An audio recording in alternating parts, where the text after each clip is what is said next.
The marriage of Prophet Muhammad, peace be upon him, to Aisha bint Abi Bakr is a well-documented historical event, and understanding its context is crucial for a meaningful discussion. The explanation involves several key facets: historical norms, sociological context, and the specific wisdom behind this particular union.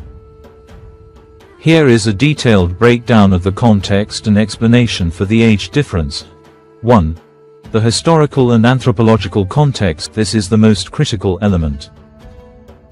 Applying 21st century Western social and legal norms to 7th century Arabia is a historical error known as presentism, life expectancy and life stages. In 7th century Arabia, the average life expectancy was very low, around 30–40 years, due to high infant mortality, disease, and tribal warfare. As a result, societies were structured differently. Puberty was universally considered the marker of adulthood, not a specific chronological age. There was no concept of adolescence or teenage years as a prolonged period of development and education. Once a person reached physical maturity, they were considered ready for the responsibilities of marriage, family, and work. A universal norm, not an anomaly, this practice was not unique to Arabia. Across the ancient and medieval world, from the Roman Empire and ancient Greece to medieval Europe and the Byzantine Empire, marriages at or shortly after puberty were the standard for girls. For example, in Europe, the age of consent for marriage was set at 12 for girls by the Catholic Church for centuries, and noble families often arranged marriages for young teenagers for political alliances. No contemporary criticism. Notably, the Prophet's numerous enemies, who accused him of everything from being a poet to a sorcerer, never used this marriage as a point of criticism. This is powerful historical evidence that the marriage was completely within the accepted social and ethical norms of that time and place. 2. The specific context of Aisha's marriage. The marriage was not a random occurrence but a specific event with profound social and political dimensions. The betrothal, the initial agreement of marriage, nikah, was proposed by Khawla bint Hakim after the death of Prophet Muhammad's first wife, Khadija. Aisha's father, Abu Bakr, was the Prophet's closest friend and most devoted companion.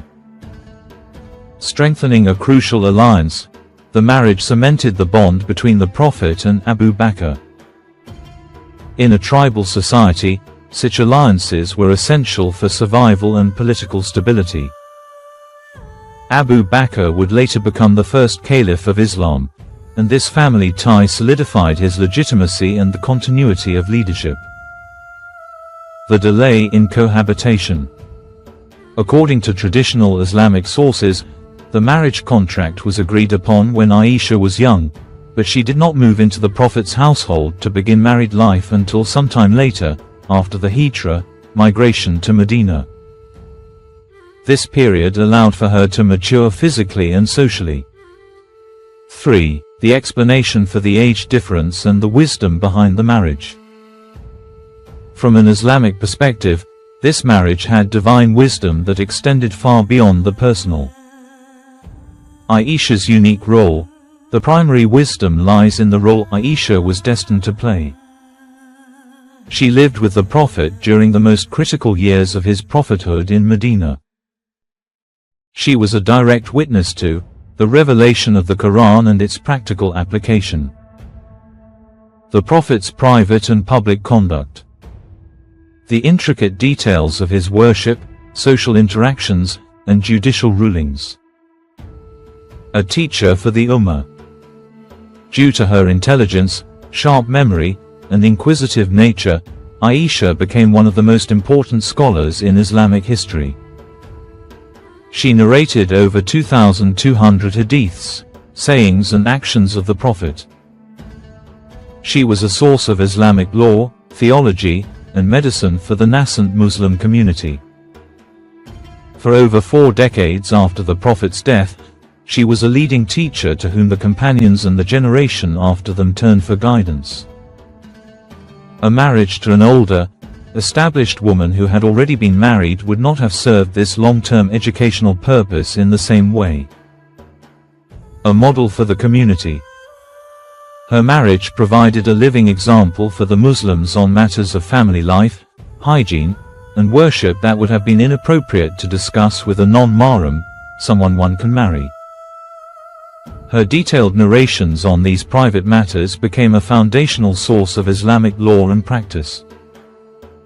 4. Addressing the age. Specifically, the most widely cited narrations, primarily from Sahih al-Bukhari, state that Aisha was 6 at the time of the marriage contract and 9 when she moved in with the Prophet. It is important to note scholarly scrutiny. These narrations have been accepted as authentic by the vast majority of Islamic scholars for over a millennium based on the rigorous science of hadith authentication. Alternative historical research. Some modern historians, both Muslim and non-Muslim, have suggested Aisha may have been older, in her late teens, based on cross-referencing other historical records, such as the age of her sister Asma, and the timeline of her conversion. However, this remains a minority view and is not the classical Islamic position. Summary for a response. When explaining this to someone, the key is to shift the perspective from a modern lens to a historical one. It's understandable why this seems unusual today. However, judging a 7th century figure by 21st century standards is a historical mismatch. In that era, across the entire world, life was short and societies were structured around puberty as the start of adulthood. This was the universal norm. What's truly significant is the purpose of this marriage. For Muslims, Aisha was not a child bride in a modern sense of vulnerability. She was a key figure chosen for a monumental task.